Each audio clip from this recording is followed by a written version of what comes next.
a video I made, what I think is one of the most important issues, and then I'll talk a little bit about September 11th, since it's something that's remembrance, and then circle back to local politics and see how it's all connected. So let me play this first.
So that was David Muir, who was the so-called moderator for the so-called debate that happened last night, is dismissing any claims of animal abuse by the Haitians in Springfield, Ohio. Keep in mind, there was a woman in another town in Ohio that was arrested was caught literally red-handed eating a cat.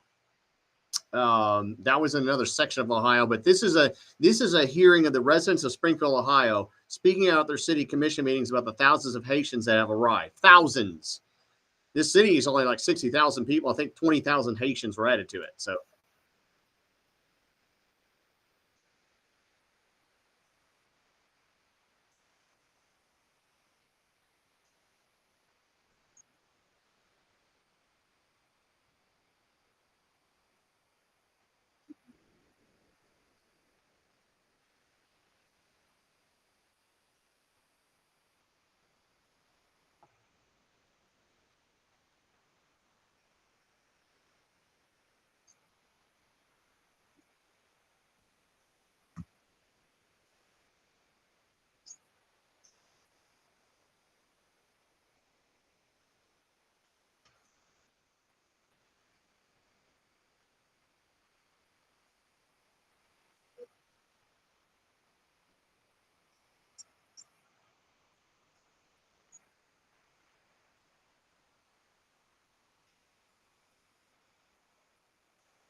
Government's supposed to be, but it's not.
You can see more of this. This was just from a video that I edited and put up on YouTube. Keep Arkansas Legal.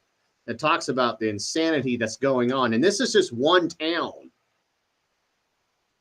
You multiply what happens in this on multiple towns, There was also a kid that was killed there in that very town not too long ago.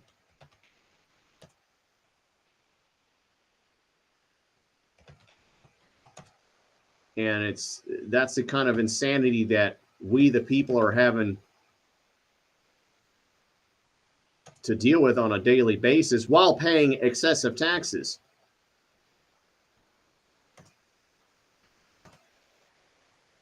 And it's getting to where, like you said, the lady's having to move, but where are you going to move to? Why should she have to get up and move? And if you've seen James O'Keefe and other people, you know that around the airports, the Biden-Harris administration has been flying in these illegals for months now.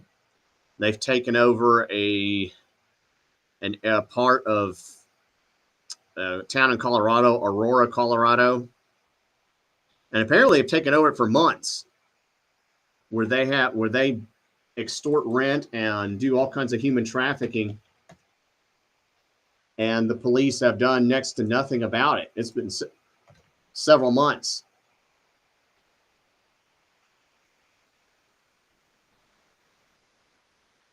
When I think about this, I think about the 9/11 attack, September 11, 2001, and I have that as the page we'll talk about today. The U.S. didn't keep tabs on $293 million in Afghanistan funding. Audits fine, which means it went to the Taliban. Now, you'll have a bunch of fact checkers saying, no, it didn't go directly to the Taliban, but if it's in a Taliban-run country and the funds go missing, it goes to the Taliban. Here is the Bureau of Democracy, Human Rights, and Labor and the Bureau of International Narcotics and Law Enforcement failed to provide proper documentation for at least $293 million in aid they distributed. This is the same thing that happens in Palestine. We give aid because, there are these poor Muslim children that are starving and they're dying because of the supposed war that, of course, their leadership started. And it ends up going to the terrorists, people who hate us. And oftentimes it goes to corrupt government officials, too. That's why we're sick and tired of the government aid. But, of course, nothing gets reformed about it. And so as our taxes get higher, some of our tax money is going to the very people that are going to cause the next 9/11. We've given over $2.5 billion in assistance. More than $1.7 billion of that funding comes from the State Department. And yet, half the country, 43 million, remains trapped in poverty. And it's not going to get any better because it's run by corrupt officials.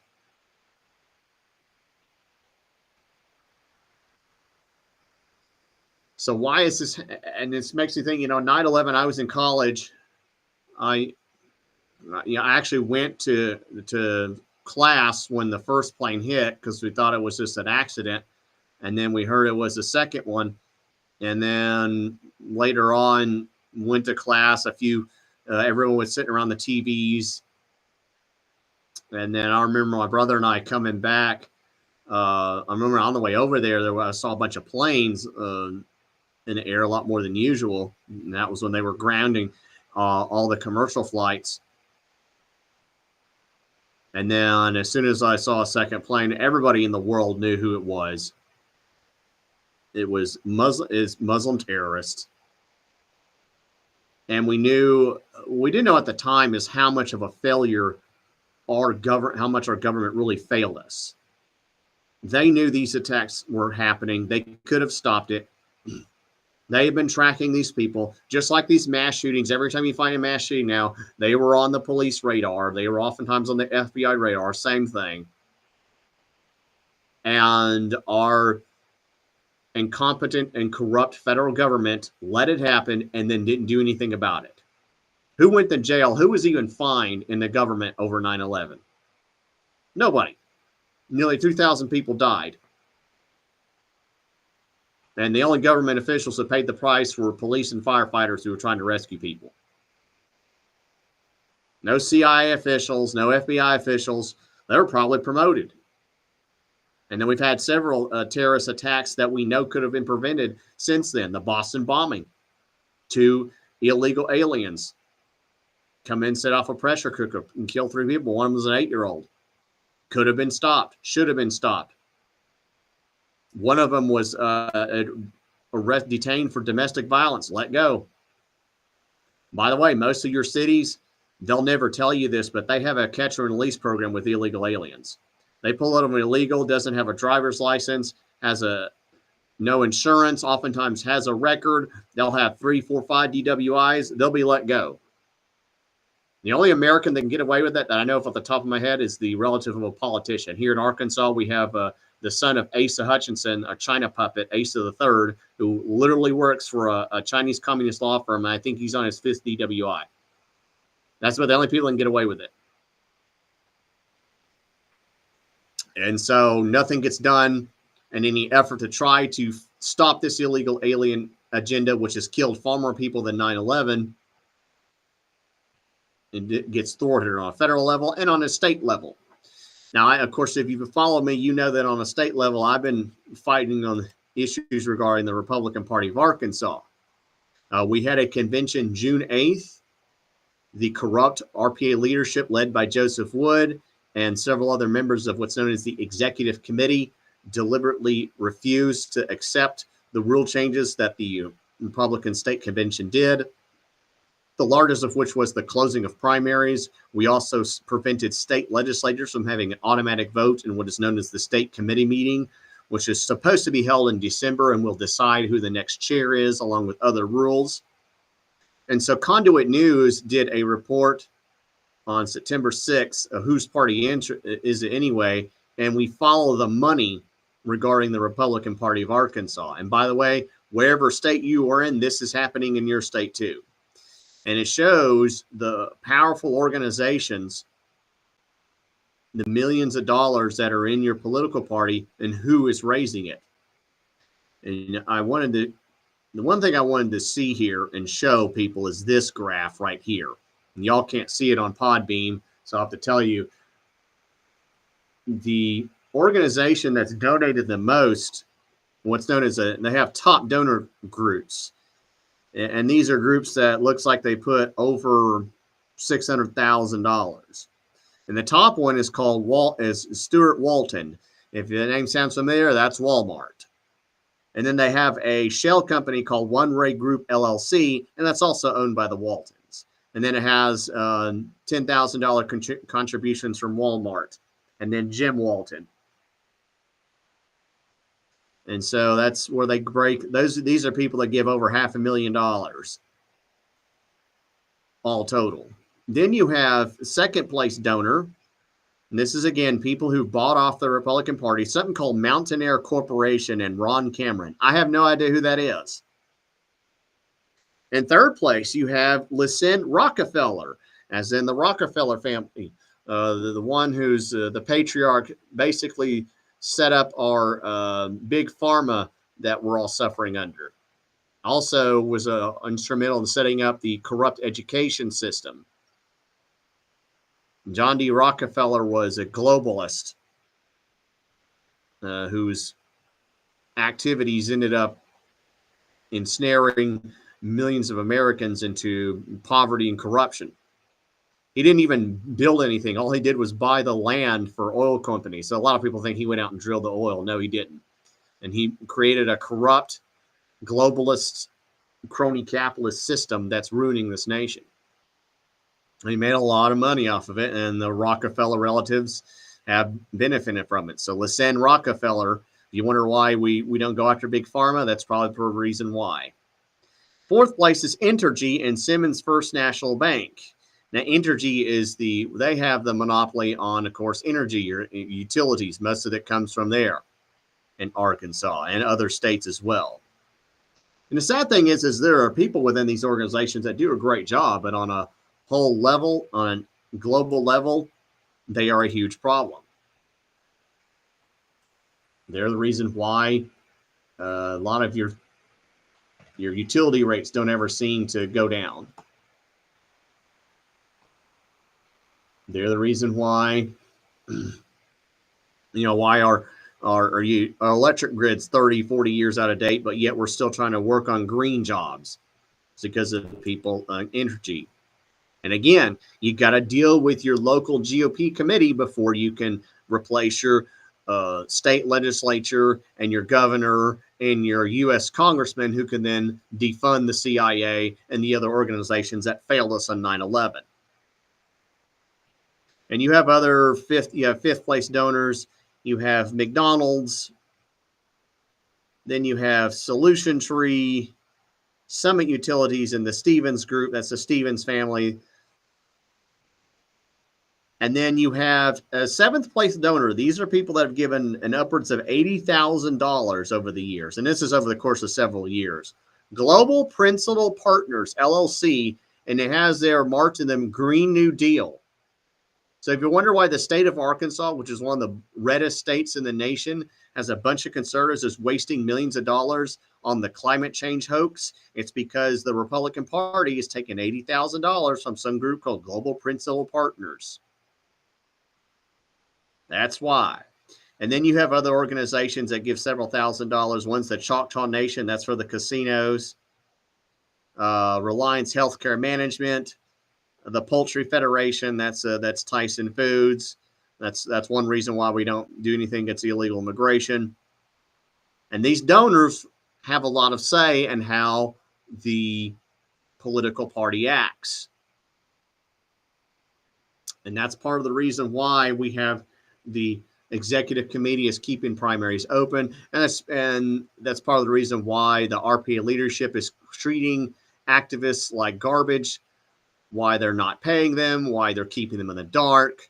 A similar example is when Chris Caldwell set up Stronger Arkansas, which was supposed to be a group dedicated to stopping the pro-abortion people from getting an abortion amendment on the ballot. And instead, it ended up siphoning money mainly over to Axiom and some consultant groups instead of paying grassroots activists. And of course, the stress from this has led to incidents like the famous fight that you've all seen on TV.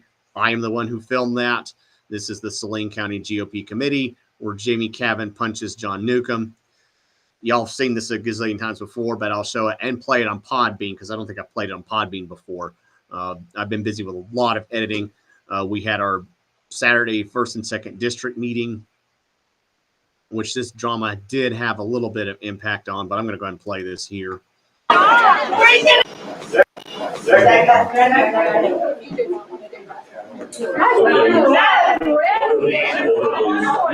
not threaten her. She got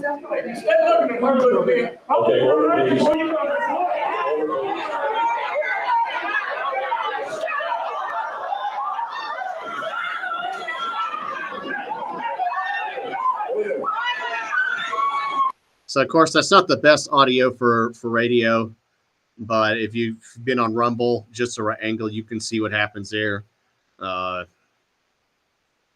Basically, a big fight occurred at a county committee meeting. Nothing happened at the Arkansas 1st and 2nd district meeting. That went by well. That went by relatively okay. There was some issues regarding who was allowed to be there. So there was, not saying that it wasn't free of drama, and there's a lot of stress on people that are trying to fight for freedom. If you want to fight for freedom, you need to do it within your county committee meeting, but know that it's going to be an uphill battle. But you have to do it that way in order to save the nation politically. Say politically, obviously there's lots of spiritual things to be done. This nation needs to turn back to God. There's a proverb that says when the righteous rule, the people rejoice. When the wicked rule, the people groan. And there's variations to that verse. But yeah, it's a lot of strife that's being pushed on a lot of people, and it's creating division that I don't want to see. This is actually one video from this. I'll share this tab instead. This is from my Keep Arkansas Legal YouTube account, and then I'll need to end this. because I actually am about to go on KRA and do some production.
I think we have a lot to share here in Arkansas. A lot's been going on since our convention, which was greatly successful. And so with that, I want Brenda, Pastor Taylor, and Jenny Lauren to come up and share with us.